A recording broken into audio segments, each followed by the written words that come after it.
to talk a little bit more about what CAL FIRE is doing and some of the preparations that they have planned and some of the resources that they are providing. We actually have Chris Grow live outside of CAL FIRE headquarters in El Cajon. Chris, what are the conditions looking like over there?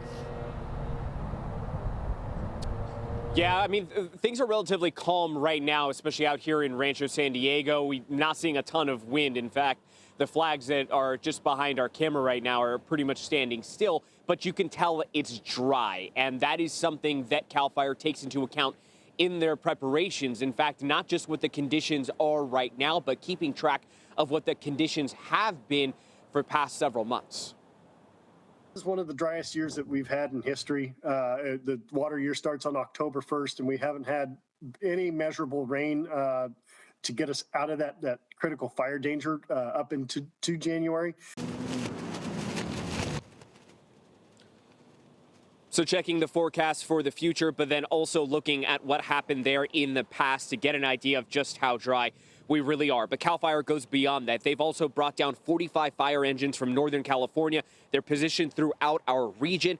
Also, 2 engine strike teams and hand crews from Fresno and the Madera area. So they are making sure they're fully staffed and fully prepared. And that's something that you can do as well, too. Remain prepared and stay vigilant. One of the things that you can do right now as you're getting ready for work is get that go bag ready. Make sure that you have a 3-day supply of food, 3 gallons of water. Make sure that food is not perishable. Make sure you have an evacuation route. Change of clothes, extra cash potentially, a first aid kit, and a flashlight and battery-powered radio. There's a host of other supplies you can need.